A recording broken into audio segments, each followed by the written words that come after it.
PGT की तैयारी करने वाले मेरे सभी प्रिय साथियों को मेरा प्यार भरा नमस्कार। और आज की वीडियो में हम लोग डिस्कस करेंगे पीवी शैली की बायोग्राफी।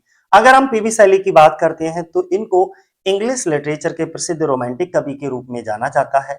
और ये जो पीवी शैली थे ना, वो अपनी कल्पनाशीलता, स्वतंत्र विचार और प्रकृति प्रेम के लिए बहुत ज्यादा जाने जाते हैं। अगर हम इनके जन्म की बात करते हैं कि इनका जन्म कब हुआ, कहाँ हुआ, तो समझिए इनका जन्म जो है वो 4 अगस्त 1792 को एक जगह होती है जिसका नाम होता है फील्ड प्लेस, हॉर्सम के पास में है, वेस्ट ससेक्स इंग्लैंड में इनका जन्म होता है। यानी कि शैली का जन्म इंग्लैंड के एक संपन्न और प्रतिष्ठित परिवार में हुआ था, ये ध्यान बनाए रखना। अगर हम इनके डेथ की बात करते हैं कि इनकी मृत्यु कब हुई है, तो 8 जुलाई 1822 को एक जगह होती है गल्फ ऑफ स्पेजिया, जो कि इटली के समुद्र तट के पास में है, तो वहां पर इनकी मृत्यु हो जाती है। और उस समय इनकी आयु मात्र 29 वर्ष होती है। यानी कि 29 वर्ष की आयु में एक नौका दुर्घटना होती है, बोट एक्सीडेंट में इनकी मृत्यु हुई थी, ये ध्यान बनाए रखना। अगर हम इनके माता पिता की बात करें, पेरेंट्स की बात करते हैं, तो इनके जो पिता थे जिनका नाम सर टिमोथी शैली था, जो कि हॉर्सम से सांसद थे, मेंबर ऑफ पार्लियामेंट थे, ध्यान बनाए रखना। और अगर हम माता की बात करते हैं तो एलिजाबेथ पिलफोल्ड इनकी माता का नाम था, जो कि ससेक्स की एक जमींदार परिवार से थी। तो हम ये कह सकते हैं कि शैली एक समृद्ध और प्रभावशाली परिवार से बिलोंग करते थे और इनके जो पिता थे वो राजनीति में बहुत ज्यादा सक्रिय थे। ठीक है, अगला एजुकेशन की अगर हम बात कर लेते हैं कि इनका एजुकेशन, तो 1802 में 1802 में अगर हम बात करें, he entered Syon Syon House Academy है जो कि ब्रेंटफोर्ड में, ठीक है, उसमें इन्होंने एंट्री ली है, उसमें ये प्रवेश करते हैं। और इसके बाद 1804 में, थोड़ा सा मैं इसे स्क्रॉल करता हूं जिससे आपको अच्छा दिखाई दे जाए। देखिए 1804 की अगर हम बात करते हैं तो ईटन कॉलेज में पढ़ाई की, और जहां उन्हें मैड शैली कहा गया, यानी कि मैड शैली की अगर उपाधि इनको दी गई थी तो वो 1804 में ईटन कॉलेज में ही दी गई थी, क्योंकि उनके विचार सबसे ज्यादा अलग होते थे और बहुत ज्यादा विद्रोही होते थे, जिसकी वजह से इनको मैड शैली कहा जाने लगा। अगर हम फिर 1810 में बात करें तो ही मैट्रिकुलेटेड एट यूनिवर्सिटी कॉलेज ऑक्सफोर्ड। 10 अप्रैल 1810 ऑक्सफोर्ड विश्वविद्यालय के यूनिवर्सिटी कॉलेज में इन्होंने क्या लिया था, प्रवेश लिया था। मैं ये दावे के साथ कह सकता हूं कि पीवी शैली बचपन से ही बहुत ज्यादा बुद्धिमान और स्वतंत्र सोच वाले थे। वे अपनी वे जो है जो प्रारंभिक परंपराएं होती थी, ट्रेडिशंस वगैरह होती थी, उनको हमेशा चुनौती देते थे। तो ये आप अच्छे से समझ सकते हो। अगर हम स्पाउस की बात करते हैं, स्पाउस का मतलब होता है पत्नी। तो यहां पर हम दो पत्नियों की बात करेंगे, एक हैरिट वेस्टब्रूक की बात करेंगे और दूसरा मैरी गॉडविन की बात करेंगे। ठीक है, हैरिट वेस्टब्रूक जो है वो उनकी पहली पत्नी थी, और दूसरी पत्नी जो है वो मैरी शैली होती है, बाद में मैरी गॉडविन की भतीजी होती है। ठीक है, मैरी जन्म का नाम इनका मैरी गॉडविन होता है, बाद में जब ये पीवी शैली से शादी कर लेती है तो इनका नाम क्या पड़ जाता है, मैरी शैली पड़ जाता है। ठीक है, तो इसको ऐसे भी आप अच्छे से समझ सकते हो कि शैली ने, जो पीवी शैली थे, पहले हैरियट वेस्टब्रूक से विवाह किया, बाद में उन्होंने एक प्रसिद्ध लेखिका मैरी गॉडविन, जो कि मैरी शैली बाद में हो गए, उनसे विवाह किया। और जिन्होंने एक प्रसिद्ध नाटक भी लिखा था फ्रैंकलिन स्टेन करके, वो मैरी गॉडविन ने ही लिखा था। ठीक है, आगे हम बहुत सारी चर्चा करेंगे आपके साथ, बस बने रहिए प्यार से, क्योंकि इनका एक एक वर्क हम डिटेल करने वाले हैं। पीजीटी में अब चीजें जो हैं डिटेल से ही पढ़ोगे तभी अब सिलेक्शन मुमकिन है, नहीं तो पेपर कहाँ, आपके टीजीटी का पेपर आपने देखा ही कितना वाहियात किस्म का था, सिलेबस से कुछ भी नहीं था। तो अब आपको कुछ एक्स्ट्रा पढ़ करके भी चलना है, ईमान करके चलिएगा। ठीक है, बातें इतनी समझ में आ गई। चलो अब हम आगे बात करते हैं कि शैली, one of the romantic poets of younger generation, he best known for his lyrics and revolutionary spirit. अगर हम रोमांटिक कवि और क्रांतिकारी विचारों के रूप में पीवी शैली को देखें तो ये युवा पीढ़ी के प्रमुख कवियों में से एक थे, और वे अपनी बहुत ज्यादा सुंदर इनकी जो लिरिक्स हुआ करते थे, या रिवोल्यूशनरी जो इनके थॉट हुआ करते थे, यानी कि क्रांतिकारी विचारों के लिए ये बहुत ज्यादा प्रसिद्ध होते थे। उन्होंने स्वतंत्रता, समानता और मानवता होती है उसका बहुत ज्यादा समर्थन किया था। अब 1804 में देखो क्या होता है। अगर हम 1804 की बात करते हैं, समझिए कि इन 1804 ही began his studies at Eton College, the boys boarding school। यानी कि 1804 में उन्होंने लड़कों के एक प्रसिद्ध बोर्डिंग स्कूल होता है जिसका नाम होता है ईटन कॉलेज, उसमें अपनी पढ़ाई शुरू कर देते हैं।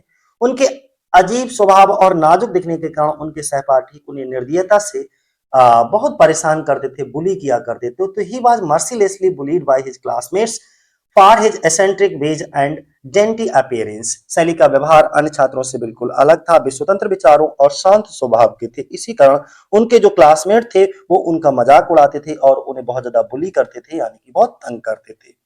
अब हम बात करेंगे किसकी, ऑन 10th अप्रैल 1810 की बात करेंगे। He was enrolled at University College Oxford. He was indifferent toward his studies and barely attended classes. Instead, he wrote his first novel Jastroji and books of suggestive poetry.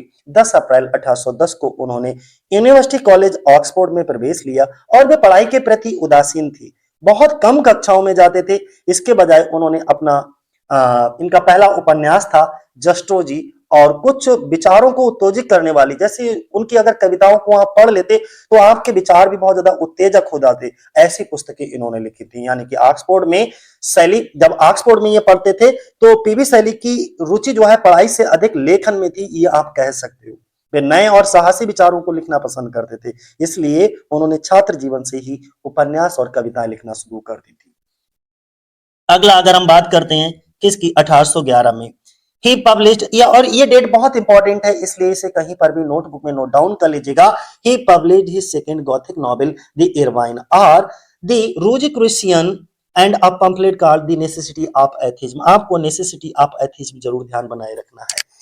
क्या होता है कि 1811 में उन्होंने अपना दूसरा गॉथिक नॉवेल सेंट इरवाइन और the Rosicrucian and the necessity of atheism नामक एक पुस्तिका प्रकाशित की थी। तो इन तीनों के नाम ध्यान बनाए रखना, सेंट इरवाइन, ठीक है, दूसरा रोजिक्रूसियन और नेसेसिटी ऑफ एथिज्म। जब उन्होंने इस पुस्तिका का लेखक होने से इनकार करने से मना कर दिया, क्योंकि इनसे कहा गया था आप कह दो कि ये वर्क तुमने नहीं लिखे, लेकिन उन्होंने इस बात से इनकार कर दिया। उन्होंने कहा नहीं, ये तीनों वर्क हमने लिखे, सेंट इरवाइन, रोजिक्रूसियन और नेसेसिटी ऑफ एथिज्म हमने ही लिखे हैं। इस बात से उन्होंने इनकार कर दिया। तब क्या होता है, देखो, on his refusal of repudiate the authorship of the pamphlet, बेचारों को सजा तो मिलनी ही थी, तो क्या होता है, he was expelled by the dean George Rowley from the Oxford on 25 March 1811 along with his friend Hogg. यहीं से इंपॉर्टेंट है, क्वेश्चन भी पूछा जाता है कि जब उन्होंने इस पुस्तिका का लेखक होने से इनकार करने से मना कर दिया, तब 25 मार्च 1811 को ऑक्सफोर्ड के एक डीन थे जिनका नाम था जॉर्ज राउले, ठीक है, उन्होंने इनको और इनके मित्र जो कि थॉमस जेफरसन हॉग पूरा नाम था, इनको विश्वविद्यालय से एक्सपेल कर दिया, निकाल दिया। किस लिए निकाल दिया? शैली के विचार उस समय के समाज और धर्म से अलग थे, इसलिए निकाल दिया, या उन्होंने अपने विचारों को बदलने या छिपाने से इनकार कर दिया, इसलिए निकाल दिया। तो उस समय भी इस तरीके का जोर जबरदस्ती सब चलती थी। अगर उस समाज के प्रति वो विचार बेहतर नहीं होंगे तो आपको बहुत सारी उसकी कीमत चुकानी पड़ेगी। अर्थात पीवी शैली को भी जो है नेसेसिटी ऑफ एथिज्म लिखने के लिए कीमत चुकानी पड़ी, साथ ही साथ इनके एक दोस्त थॉमस जेफरसन हॉक को भी, ठीक है ना। अब हम बात करते हैं किसकी, ऑन 28 अगस्त 1811 की बात करते हैं। अब इनकी उम्र यानी कि 19 year old Shelley eloped to Scotland with 16 year old Harriet Westbrook. क्या होता है कि 28 अगस्त 1811 को 19 वर्षीय, यानी कि अब शैली की उम्र कितनी हो चुकी है, 19 साल की, और 16 वर्ष की एक होती है हैरियट वेस्टब्रूक, उनके साथ ये स्कॉटलैंड भाग गए। शैली और हैरियट दोनों एक दूसरे को प्रेम करते थे, परिवार की अनुमति ना मिलने के कारण दोनों स्कॉटलैंड भाग गए और बाद में विवाह कर लिया। ये घटना उस समय समाज में काफी चर्चित रही थी। अच्छा, चर्चित इसलिए रही थी क्योंकि उस समय अपने माता पिता के खिलाफ जाकर के भाग करके शादी करना जो है वो बहुत अच्छा नहीं माना जाता, आज भी नहीं माना जाता है अच्छा, उस समय भी नहीं माना जाता था, और उस समय तो बहुत ही अनकॉमन था, ठीक है। तो ये बहुत ज्यादा चर्चा का विषय बन गया था। अब आपको पता चल गया होगा कि हैरियट वेस्टब्रूक के साथ इनकी शादी कब होती है, 1811 में ही, ठीक है, और भाग करके ये शादी करते हैं। इसके बाद हम बात करेंगे किसकी बात करेंगे, in 1813 he self publish the long poem Queen Mab. अब इस क्वीन मैब को जरूर ध्यान बनाए रखना। The poem is an allegory for his political ideas. बोला यह गया कि 1813 में शैली ने अपनी एक प्रसिद्ध कविता क्वीन मैब स्वयं ही प्रकाशित की थी, और यह कविता उनके राजनीतिक आदर्श जो थे, पॉलिटिकल आइडियाज कह सकते हो, का एक रूपक था, एलिगरी था। इस कविता में शैली ने समाज, राजनीतिक, धर्म, अन्याय इन सब की आलोचना की। आप पढ़िएगा कभी। उन्होंने एक ऐसे समाज की कल्पना की जहां स्वतंत्रता हो, समानता हो, न्याय हो। इस पोइम को, यानी कि आप इन क्रांतिकारियों, ये भी एक क्रांतिकारी विचारों वाले थे पीबी शैली उस जमाने में इंग्लैंड से। तो जब आप इनके वर्क को पढ़ोगे तो शुरुआत से ही रिवोल्यूशनरी आइडियाज इनके अंदर दिखेंगे। इनके वर्क में भी वही झलकता है।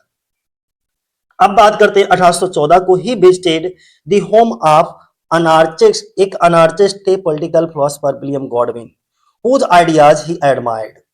अब क्या होता है, 1814 आ जाती है धीरे धीरे, क्योंकि 1813 में क्या हुआ, इन्होंने क्वीन मैप को लिखा था। और इसके बाद हम कहां पहुंच गए 1814 में। शैली जो है एक अनार्चिस्ट थे। अनार्चिस्ट किसको कहते हैं, जो अराजकतावादी नहीं होते हैं, ठीक है, राजनीतिक दार्शनिक, अराजकतावादी राजनीतिक दार्शनिक, जिनका नाम था विलियम गॉडविन। उनके घर पर मुलाकात करने के लिए पीबी शैली 1814 में गए थे, जिनके विचारों की वे बहुत ज्यादा प्रशंसा भी करते थे, क्योंकि दोनों ही एकदम खुले विचारों वाले थे, रिवोल्यूशनरी आइडियाज वाले थे। तो जिसके विचार मैच कर जाते हैं, दोस्ती भी बहुत जल्दी हो जाती है, ठीक है। और वहीं पर क्या होता है, अगली लाइन हम आपको यहां पर पढ़ करके सुनाते हैं। वहीं पर there he met Godwin 16 old daughter Mary, Mary Godwin, यानी कि अब कहानी में थोड़ा चेंज होगी। अभी तो इनके जीवन में जो शादी हुई है वो हैरियट वेस्टब्रुक से हुई है। अब क्या होता है कि 1814 में जैसे इनकी मुलाकात मैरी गॉडविन से होती है, ठीक है, मैरी गॉडविन के विचारों की पीबी शैली बहुत ज्यादा प्रशंसा भी करते हैं। और वहीं पर देखते हैं कि उनके घर में एक 16 वर्षीय बेटी है मैरी, ठीक है, उससे इनकी क्या हो जाती है, मुलाकात हो जाती है। तो शैली विलियम गॉडविन के स्वतंत्र और प्रगतिशील विचारों से बहुत ज्यादा प्रभावित थे, और इसी मुलाकात के दौरान उनकी जान पहचान मैरी से हुई, जो आगे चल करके उनकी पत्नी बनी, ठीक है। अगला पॉइंट है हमारा, दो Harriet was expecting their second child, he and Mary fell in love. अब यहां पर जरा देखिएगा कि यद्यपि, हालांकि हैरियट जो इनकी पहली पत्नी थी, उनको दूसरा बच्चा होने वाला था, यानी कि वो दूसरे बच्चे की मां बनने वाली थी, फिर भी इधर शैली और मैरी दोनों मिलकर के इश्क लड़ा रहे थे, यानी कि शैली और मैरी दोनों एक दूसरे से प्रेम करने में लगे हुए थे। उस समय शैली की शादी हैरियट से थी, लेकिन मैरी से मिलने के बाद दोनों के बीच में प्रेम संबंध हो गया, और जो पहली शादी हैरियट वेस्टब्रुक थी उनको छोड़ दिया इन्होंने, उनसे अलग हो गए, ये कह लीजिएगा। अब क्या, आगे हम बात करते हैं जुलाई 1814 की। He and Mary Godwin elope to Europe. जुलाई 1814 में शैली और मैरी गॉडविन, ठीक है, गॉडविन की सौतेली एक बहन होती हैं, accompanied by a Godwin step sister Claire Clairmont, ठीक है। तो अब यहां पे दोनों पॉइंट नोट कर लीजिएगा कि जुलाई 1814 में शैली और मैरी गॉडविन, गॉडविन की एक सौतेली बहन भी होती है जिनका नाम होता है क्लेयर, क्लेरमोंट के साथ यूरोप भागी। कहां भागी, यूरोप। उन्होंने लगभग वहां पर 6 सप्ताह तक यूरोप के विभिन्न देशों की यात्रा की। अच्छा, ये भागे क्यों थे, भागे इसलिए थे क्योंकि परिवार की असहमति के कारण शैली और मैरी ने घर छोड़ करके यूरोप चले गए। यहां पर भी परिवार की असहमति है, और वहां पर जब 1811 में इन्होंने वेस्टब्रुक से शादी की थी, तो वहां पर भी परिवार से असहमति थी, वहां पर भी भाग करके शादी की, और यहां पर मैरी से भी भाग करके शादी की। इस यात्रा ने दोनों के जीवन और साहित्य पर बहुत गहरा प्रभाव डाला। अब हम आगे थोड़ा सा मूव करते हैं। ऑन दिसंबर 10 दिसंबर, क्योंकि एकदम क्रोनोलॉजिकल ऑर्डर में मैं आपको समझा रहा हूं, शायद मुझे नहीं लगता इसके बाद आपका कोई पॉइंट छूटेगा। ऑन 10 दिसंबर 1816 को द बॉडी ऑफ सैलीज क्या लिखा है, estranged wife Harriet was found in a advance state of pregnancy drowned in the Serpentine lake in Hyde Park London. थोड़ा सा समझने वाली जरूरत है कि 10 सितंबर 1816 को शैली से अलग रह रही पत्नी, जिनका नाम हैरियट था, उनका शव, उनका मृत शरीर लंदन के एक सर्पेंटाइन लेक होती है जो कि हाइड पार्क में बनी हुई है, उसी में डूबा हुआ मिला था। और उस समय इनकी पत्नी गर्भवती थी, प्रेग्नेंट थी, ध्यान बनाए रखना। हैरियट और शैली अलग रह रहे थे।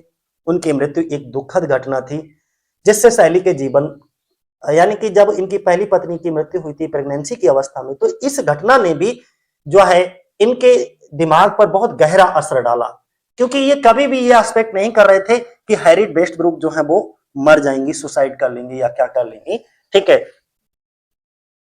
चलो आगे, नेक्स्ट हम बात करते हैं ऑन 13 दिसंबर 1816, यानी कि 30 दिसंबर 1816 को barely 3 weeks after Harriet body was recovered, Sally and Mary Godwin were married। यानी कि 30 दिसंबर 1816 को हैरियट का शव मिलने के लगभग 3 सप्ताह बाद, कितने, लगभग 3 सप्ताह बाद सैली और मैरी गॉडविन ने विवाह कर लिया। आप ध्यान बनाए रखना, सैली और मैरी गॉडविन का विवाह जो है वो 30 दिसंबर 1816 को हुआ था। अगला नेक्स्ट पॉइंट है हमारा, कहा गया है अगले पॉइंट में कि 8 जुलाई 1822 को less than a month before his 13th birthday Sally drowned in a sudden storm on the Gulf of Spezia while returning from Leghorn, जो कि लिवर्नो है, ठीक है। अब तो लेगहॉर्न से वापस लौट रहे थे लेरेसी के लिए, ठीक है। इन्हें सेलिंग बोट, और इनकी सेलिंग बोट का नाम था Don Juan. His body was cremated on the beach near Bigargo। तो अब हम यहां पर थोड़ा सा आपको समझाते हैं कि 8 जुलाई 1822 को 30वें जन्मदिन से एक महीना पहले, मतलब 29 साल 11 महीना, ध्यान से समझिएगा, 29 साल 11 महीना, यानी कि 30वें जन्मदिन से एक महीना पहले 29 साल। अब 30वां जन्मदिन 13th बर्थडे आने ही वाला था, ये मान लीजिए, तो 29 साल मान करके चलिए, 29 साल, ठीक है। सैली डॉन जॉन नामक एक नौका थी, डॉन जॉन नाम की एक नौका थी इनके नौका, उससे लेगहॉर्न जो कि एक लिवर्नो है, अब लिवर्नो कहलाता है, तो लेगहॉर्न से, ठीक है, लेरेसी लौट रहे थे। लेरेसी ये भी एक जगह का नाम है, देखो मैं अंडरलाइन कर देता हूं थोड़ा, ये कहां, गल्फ ऑफ स्पेजिया, ध्यान बनाए रखना। ये कहां से लौट रहे थे, लेगहॉर्न जो कि अब लिवर्नो है, वहां से लौट रहे थे और लेरेसी के लिए जा रहे थे, ठीक है। इनकी सेलिंग बोट थी और उस सेलिंग बोट का नाम था Don Juan. His body was cremated on the beach near, ठीक है। तो इनका जो अंतिम संस्कार हुआ था गल्फ ऑफ स्पेजिया में, तभी बहुत ज्यादा अचानक तूफान आया और तूफान से इनकी जो नाव थी वो डूब गई। इसके बाद जब ये मर गए, इनका देहांत हो गया, तो इनका अंतिम संस्कार जो है बेरेगियो के समुद्र तट पर किया गया था। सैली की मृत्यु समुद्री दुर्घटना में हुई, ये बात ध्यान बनाए रखना। उनकी उस समय उनकी आयु केवल 29 वर्ष थी और उनकी असमय मृत्यु अंग्रेजी साहित्य के लिए बड़ी क्षति मानी जाती है, ये भी मान करके चलिए। अगला क्या है हमारा, नेक्स्ट पॉइंट है, जरा समझो यहां पर, while composing the following works Sally had the Peterloo massacre on August 1819 in mind, the Mask of Anarchy, Prometheus Unbound, England in 1890। अब जरा यहीं से समझना है आपको कि अगस्त 1819 में पेटरलू मसकरी हुआ था, एक बहुत बड़ा जो है कहते हैं हत्याकांड कह सकते हो, जैसे यहां जलियांवाला हत्याकांड हुआ था, वैसे वहां पर पेटरलू मसकरी को ध्यान में रखते हुए सैली ने अपने कुछ वर्क रखे थे, जैसे मास्क ऑफ एनार्की है, प्रोमेथियस अनबाउंड है, इंग्लैंड इन 1918 है, ode to the west wind है, ये बहुत सारी रचनाएं लिखी। इन सभी रचनाओं के ऊपर पेटरलू मसकरी का बहुत ज्यादा प्रभाव था, ठीक है। तो ये पॉइंट ध्यान बनाए रखना, इसका थोड़ा सा पॉइंट ये है। तो ये भी कह सकते हो कि जो पेट्रोलू मसकरी थी वो इंग्लैंड की एक दुखद घटना थी, जिसमें बहुत सारे लोग शांतिपूर्ण प्रदर्शन कर रहे थे और शांतिपूर्ण प्रदर्शन कर रहे लोगों पर हमला किया गया। और जब ये शांतिपूर्ण प्रदर्शन कर रहे लोगों पर हमला किया गया तो इस घटना से जो पीवी शैली थे वो बहुत ज्यादा दुखी हो गए और उन्होंने अन्याय, स्वतंत्रता, सामाजिक परिवर्तन, इन पर आधारित बहुत सारी प्रसिद्ध रचनाएं लिखी, जिनमें हमने कुछ प्रसिद्ध रचनाओं के नाम भी लिए थे, जैसे मास्क ऑफ एनार्की है, इसके ऊपर तो एकदम बहुत ज्यादा प्रभाव था पेट्रोलू मसकरी का। प्रोमेथियस अनबाउंड है, इंग्लैंड इन 1819 है, ode to the west wind है, ये सब है। अब इनके कुछ मेजर पॉइंट, मेजर वर्क देख लीजिएगा। अगर हम मेजर वर्क की बात करते हैं तो सबसे पहले ध्यान बनाए रखिएगा, पहला 1810 में द वॉन्डरिंग ज्यू, जो कि पब्लिश हुआ था 1877 में। अगर हम द वॉन्डरिंग ज्यू की बात करते हैं तो ये रचना 1810 में लिखी गई, लेकिन इसका प्रकाशन जो है 1877 में हुआ था। ये रचना में एक ऐसे व्यक्ति की कहानी है जो लगातार दुनिया में भटकता रहता है और इसके माध्यम से जीवन, दुख और मानवता के विषयों को प्रस्तुत किया गया था। और इसके बाद एक इंपॉर्टेंट है, इनका पहला नॉवेल था जस्ट्रोजी, जो कि 1810 में आया था, ठीक है। ये इनका फर्स्ट नॉवेल है, ये एक गॉथिक नॉवेल है, ये भी ध्यान बनाए रखना कैसा गॉथिक नॉवेल है, जिसमें बदला, रहस्य, अपराध और रोमांच का वर्णन किया गया है। इसे शैली ने ऑक्सफोर्ड में पढ़ाई के दौरान लिखा था। अगला हम इनका थर्ड पॉइंट की बात करते हैं, 1810 में original poetry by Victor and Cazire, यानी कि Cazire original poetry by Victor and Cazire की बात करते हैं, ये पीवी शैली की प्रारंभिक कविताओं का संग्रह है। इस पुस्तक में शैली की शुरुआती कविताएं हैं जिनमें प्रेम, कल्पना और भावनाओं का सुंदर मिश्रण आपको देखने को मिलेगा। ठीक है, इसके बाद हम 1810 में प्रोमेथियस फ्रेगमेंट्स की बात करेंगे। किसकी बात करेंगे? Prometheus fragments of Margaret, sorry माफ करना, प्रोमेथियस नहीं है पोस्टह्यूमस। ठीक है, पोस्टह्यूमस फ्रेगमेंट्स ऑफ मार्गरेट निकोलसन, ये पूरा है, फिर रिपीट कर देता हूं, पोस्टह्यूमस फ्रेगमेंट्स ऑफ मार्गरेट निकोलसन। ये एक सटेरिकल रचना थी इनकी जो कि 1810 में आई थी। इसमें शैली ने समाज और राजनीति पर व्यंग किया है। ये उनकी प्रारंभिक रचनाओं में से एक महत्वपूर्ण कृति मानी जाती है। ठीक है, अगला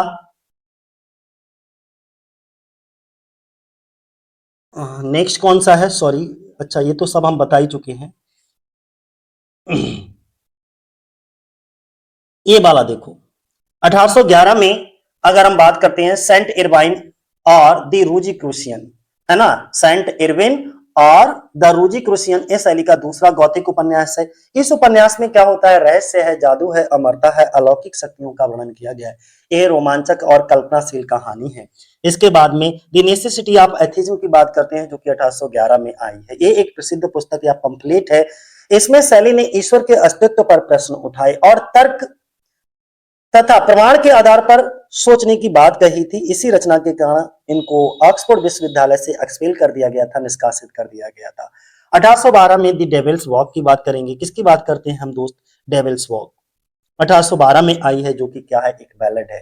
ये एक व्यंग्यात्मक कविता, सैटेरिकल बैलेड कह सकते हो। ठीक है, इस कविता में सैटर्न के पृथ्वी पर घूमने की काल्पनिक कहानी के माध्यम से जो है समाज और राजनीतिक, धार्मिक पाखंड, इन सब चीजों पर बहुत ज्यादा तीखा व्यंग किया गया है।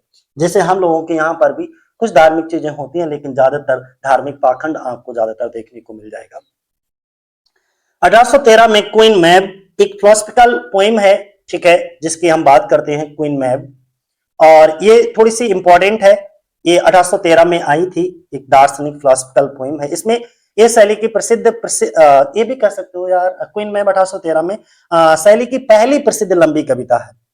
इसमें उन्होंने समाज, धर्म, राजनीतिक अन्याय की आलोचना, बहुत सारी स्वतंत्रता और समानता का संदेश दिया। ठीक है, समाज, धर्म, राजनीति, अन्याय की आलोचना की, स्वतंत्रता और समानता का संदेश दिया, वो सब क्वीन मैब में ही किया था। अगर 1814 की बात करें तो इसमें रेफ्यूटेशन ऑफ डीइज्म, अगर हम रेफ्यूटेशन ऑफ डीइज्म की बात करते हैं तो ये एक दार्शनिक संवाद यानी कि डायलॉग है जिसमें शैली ने धार्मिक मान्यताओं पर तर्कपूर्ण चर्चा की है। अगला पॉइंट क्या है हमारा?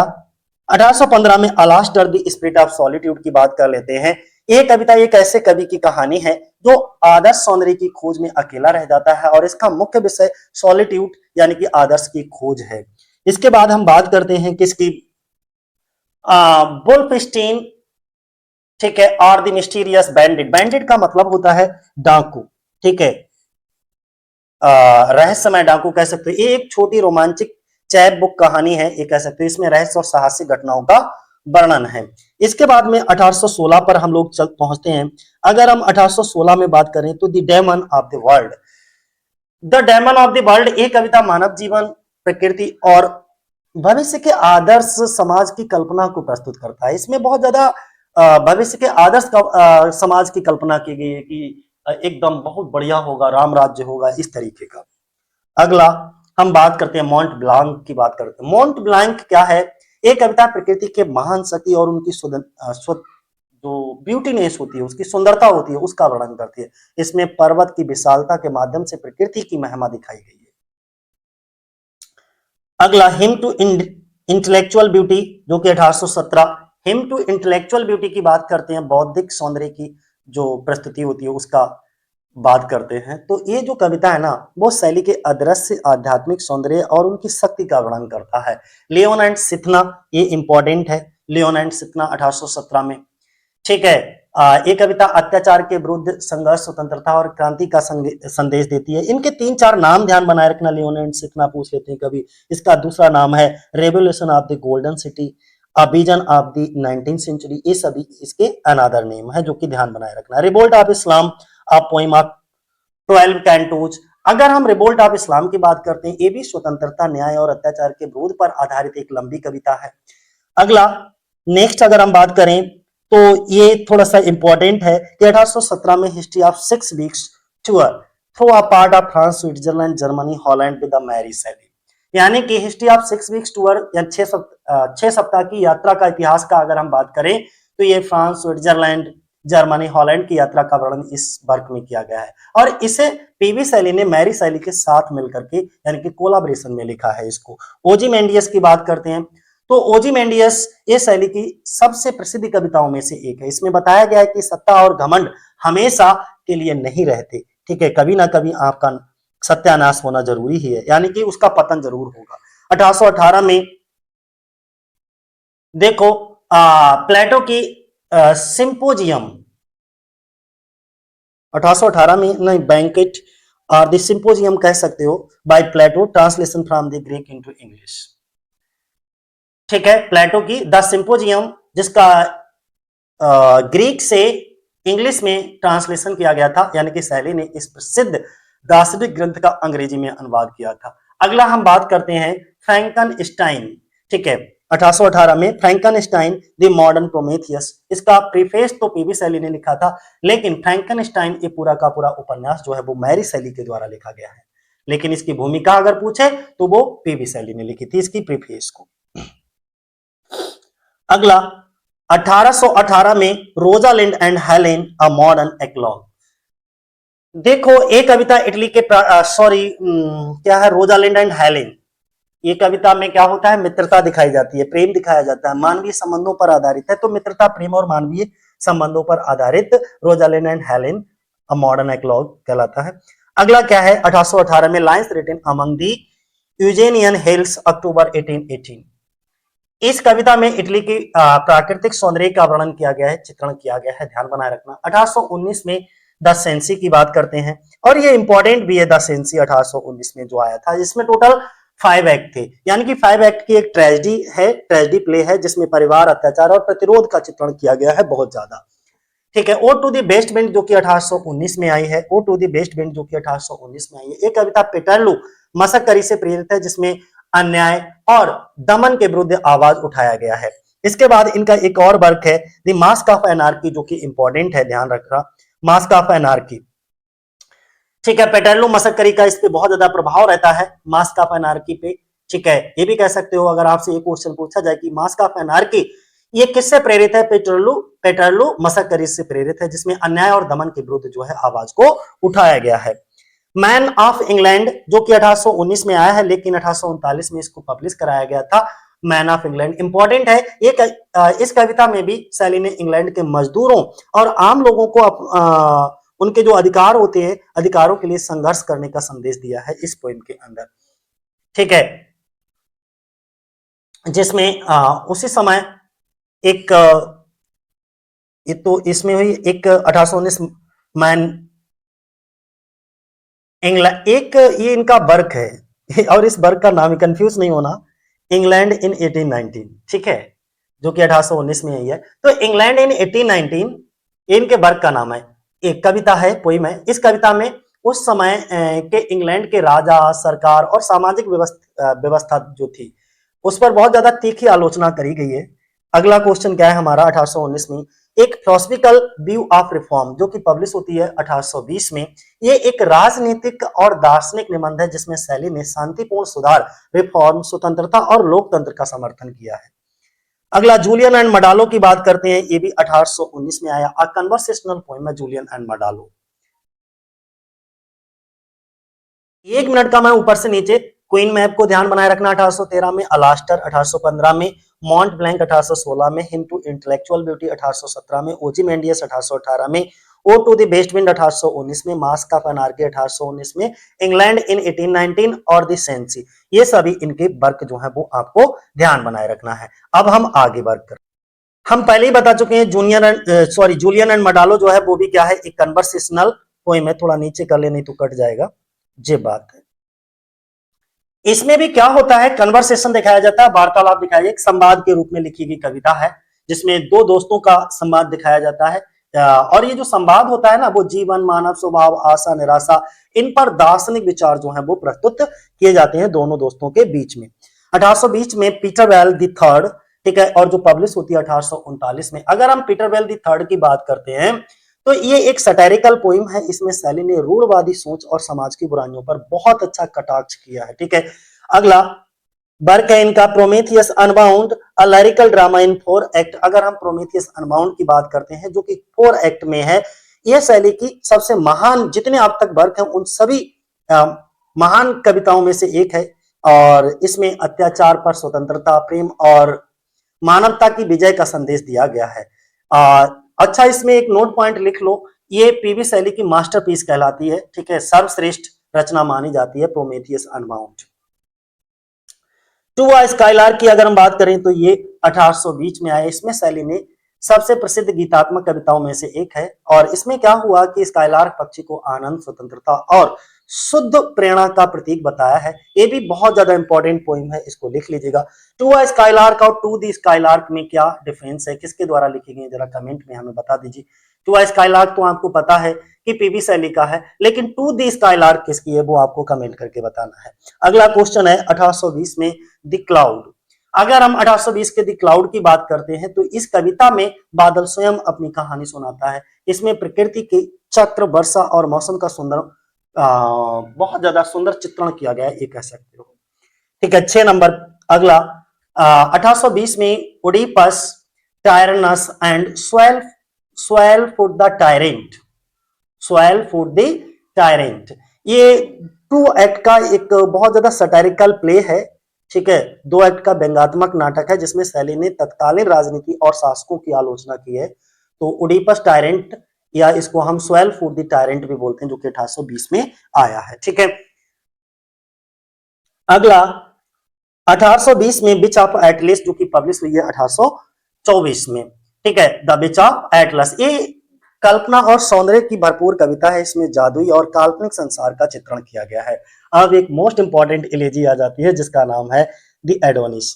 एडोनिस की अगर हम बात करते हैं 1821 में आई है, ठीक है। ये एक एलेजी है, पास्टोरल एलेजी है, जिसे शैली ने जॉन कीट की मृत्यु पर लिखा है। और इसमें पीवी शैली ने जॉन कीट्स को श्रद्धांजलि अर्पित की है। एडोनिस एलेजी ऑन जॉन कीट, ऐसे याद रखो। अगला आयन की बात करें तो आयन क्या है, प्लेटो की प्रसिद्ध ग्रंथ की यूनानी भाषा की एक अंग्रेजी में अनुवाद है, ठीक है। आयन बाय प्लेटो, किसके द्वारा, प्लेटो के द्वारा है। Translation from the Greek into English 1821 में। शैली की प्राचीन यूनानी दार्शनिक प्लेटो की इस रचना का अंग्रेजी में अनुवाद किया गया और कुछ भी नहीं है, ठीक है। अगला पॉइंट क्या है, defence of poetry, most and most important, triple star लगा लो इस पे, जो कि 1840 में सबसे पहली बार पब्लिश हुई है, ठीक है। और लिखी गई थी 1821 में। डिफेंस ऑफ पोइट्री, जिसमें पोइट्री की डेफिनेशंस अगर कुछ पूछी जाती हैं पीवी शैली की तो वो यहां से जरूर रहेंगी। ये शैली की प्रसिद्ध आलोचनात्मक निबंध है, जिसमें उन्होंने कविता के महत्व को बताते हुए कहा था। अच्छा, इसी में मुझे लाइनें भी याद आ रही हैं, आपको भी बहुत प्रसिद्ध लाइनें हैं कि poets are the acknowledged legislature of the world, ठीक है, वो इसी की बहुत ज्यादा प्रसिद्ध लाइनें हैं। अगला 1821 में कौन सा है, हेलास का, सॉरी एपिसैकिडियन है, एपिसैकिडियन। ये प्रेम, आत्मा और आदर्श सौंदर्य पर आधारित दार्शनिक कविता है। और इसके बाद हेलास एक लिरिकल ड्रामा है। ये यूनान यानी कि ग्रीस की स्वतंत्रता के संघर्ष से प्रेरित है। इसमें स्वतंत्रता और देशभक्ति का संदेश जो है वो दिया गया है। अगला हम बात करते हैं किसकी, 1822 में द ट्रम्प ऑफ लाइफ, ये इनका अनफिनिश्ड वर्क है जो कि पब्लिश हुआ था 1824 में। मोस्ट एंड मोस्ट इंपॉर्टेंट है, द ट्रम्प ऑफ लाइफ को भी ट्रिपल स्टार कर लो, ठीक है। द ट्रम्प ऑफ लाइफ, जीवन की विजय है। यह शैली का अंतिम और अधूरी पोएम है, ठीक है, कविता है, जिसमें जीवन, समय, मृत्यु और मानव जीवन के गहरे दार्शनिक विचारों को प्रस्तुत किया गया है। शैली की मृत्यु का कारण उस समय इसको लिख ही रहे होते हैं, उसी समय शैली की मृत्यु हो जाती है, जिसके कारण ये जो वर्क है इनका वो अधूरा रह जाता है। अब इनके कुछ इंपॉर्टेंट शॉर्ट प्रोज वर्क देख लीजिएगा, प्रोज वर्क कौन कौन से हैं, ठीक है, और ये इंपॉर्टेंट हैं। तो आपको अब पता चल गया होगा कि हमें शैली के कौन कौन से वर्क को पढ़ना चाहिए। Queen Mab, Alastor, Mont Blanc, Ozymandias, ode to the west wind, mask of anarchy, England in 1819, Prometheus unbound, to a skylark, the cloud, Adonais, defence of poetry, triumph of life. ये इनके वर्क आपको पढ़ना चाहिए जो कि इंपॉर्टेंट हैं exams के लिए, ठीक है। अब हम प्रोज वर्क की बात कर लेते हैं। अगर हम इनके प्रोज वर्क की बात करते हैं तो सबसे पहले सिलेक्टेड शॉर्ट प्रोज वर्क देखो, ये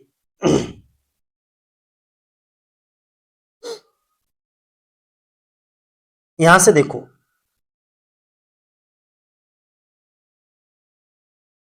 द असेसेंस, असेसेंस कौन होते हैं? हत्यारों के लिए कहा जाता है। अ फ्रेगमेंट ऑफ अ रोमांस 1814 में आया था। ये एक अधूरी रोमांटिक फ्रेगमेंट है, यानी कि गद्य रचना है। इसमें रहस्य, रोमांच और साहसिक घटनाओं का वर्णन किया गया। चूंकि ये पूरी नहीं हो सकी इसीलिए इसको फ्रेगमेंट, फ्रेगमेंट का मतलब ही होता है अधूरा अंश, इसीलिए इसको फ्रेगमेंट कहा जाता है। अ फ्रेगमेंट ऑफ रोमांस, ठीक है। फ्रेगमेंट का मतलब अधूरा, असेन, और खाली वर्क का नाम है दी असेसेंस, हत्यारे।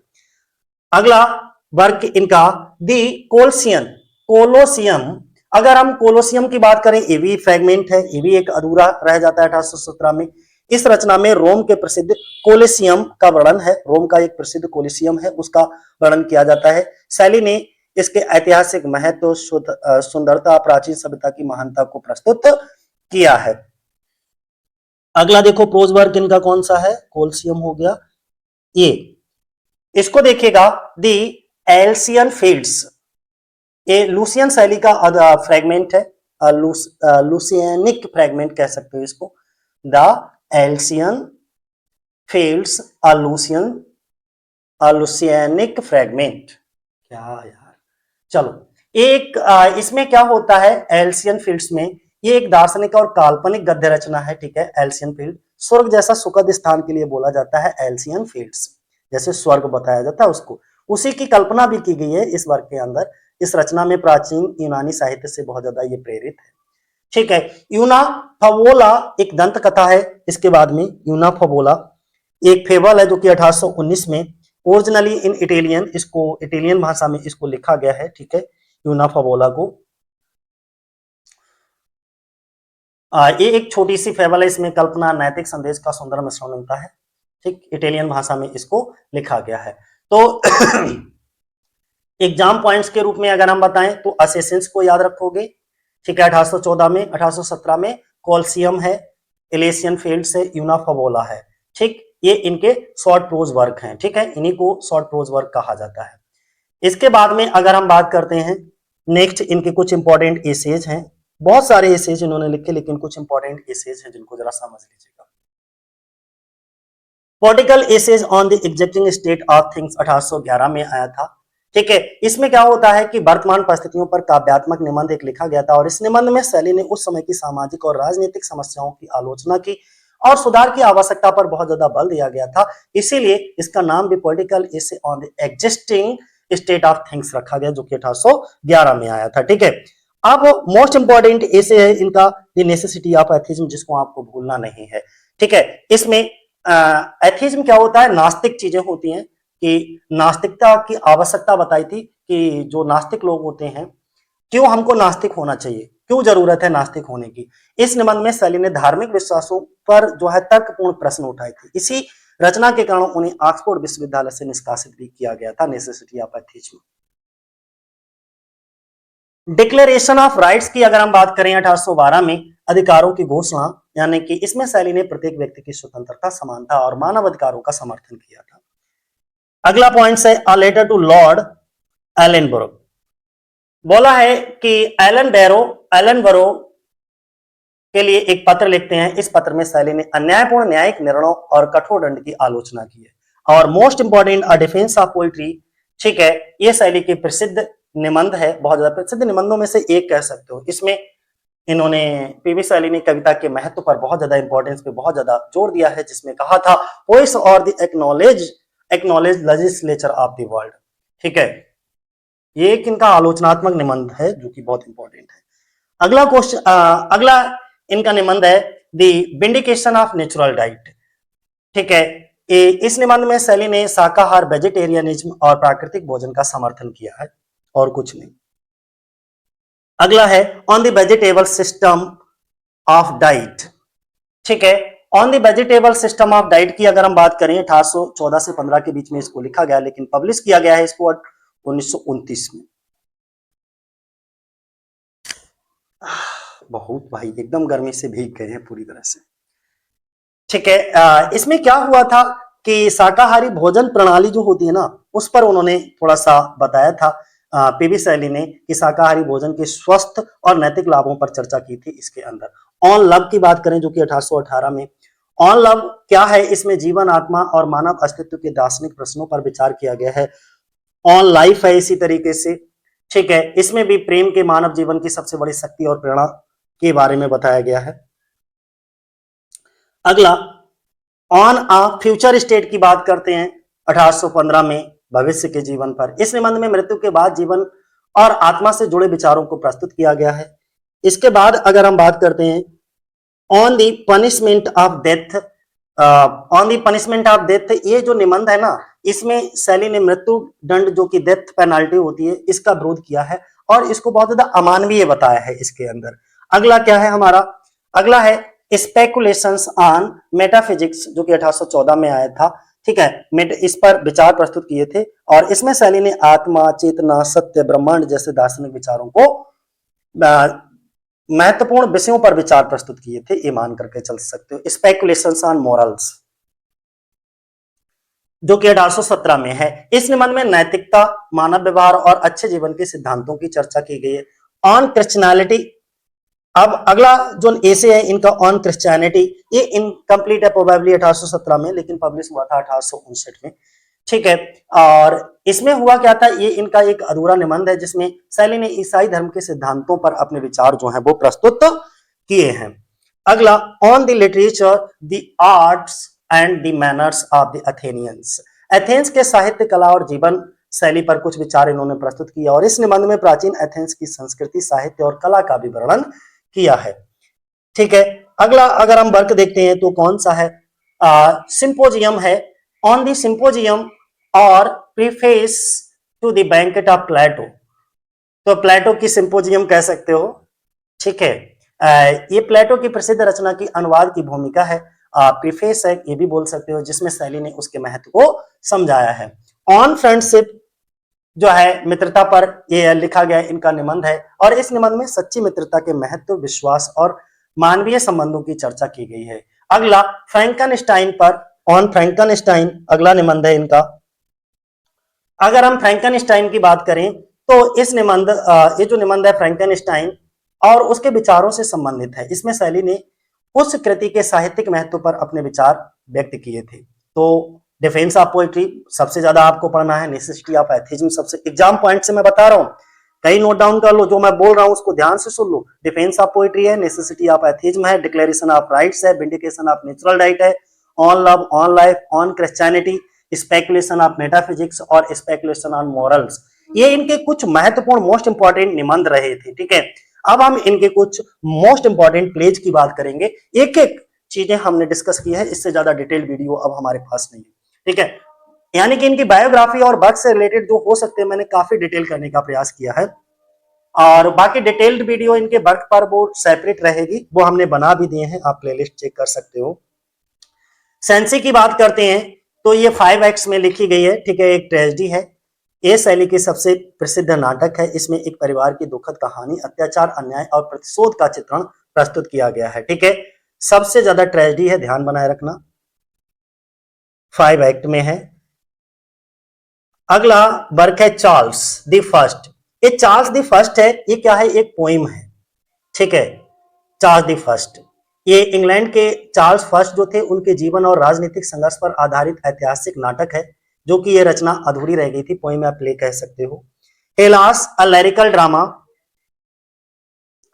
हेलास अ लिरिकल ड्रामा की अगर हम बात करते हैं तो ये नाटक जो है ना वो ग्रीस की स्वतंत्रता की लड़ाई से प्रेरित है। इसमें स्वतंत्रता, देशभक्ति, मानव अधिकारों का संदेश ये सब दिया गया है।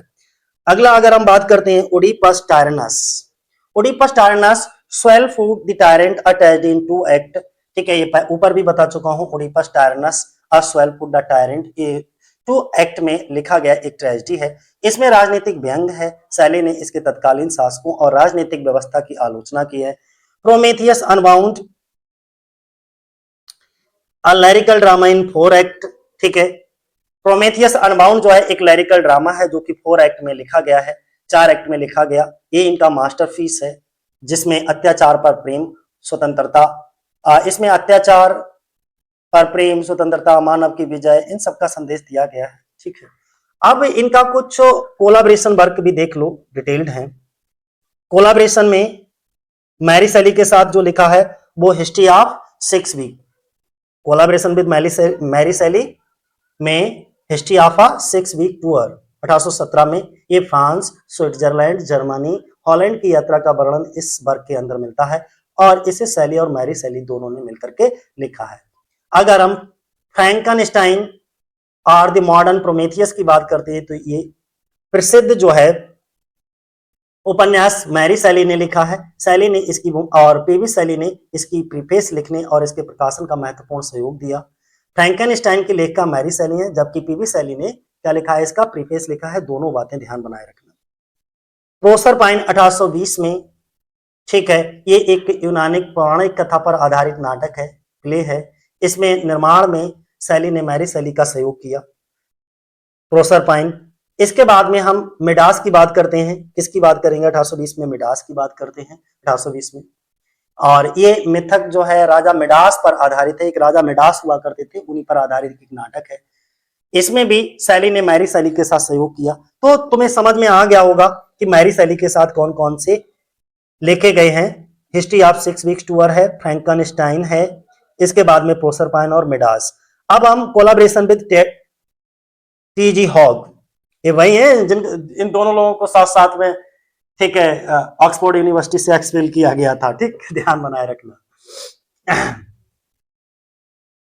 हाँ, किसकी बात कर रहे थे? हम बात कर रहे थे कि हॉग के कोलाब्रेशन में कौन कौन से, जो टीजे का मतलब होता है थॉमस जेफरसन, समझ जाना।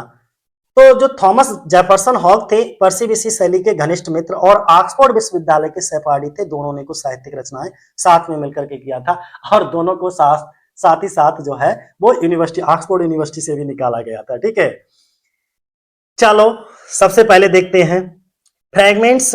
सबसे पहला ही है fragments of Margaret Nicholson, posthumous, fragments of Margaret Nicholson 1810 में।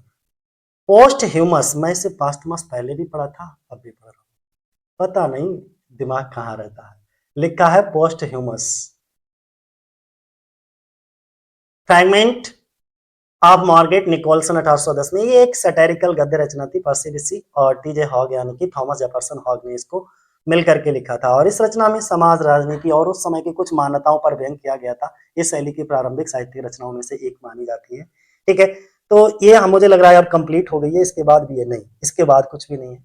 इसके बाद इसका डिटेल से हम वर्क लिखेंगे, लेकिन अभी हम सभी की बायोग्राफी को रिकॉर्ड करने में लगे हुए हैं। इससे पहले हम जॉन किट की बायोग्राफी अपलोड कर चुके हैं, ये पीवी शैली की थी, कल दूसरी आएगी। यानी कि जितने भी पीजीटी के राइटर हैं सबकी बायोग्राफी अभी हम रिकॉर्ड करके आपको दे रहे हैं। ठीक है, आज के लिए इतना ही मेरे दोस्तों।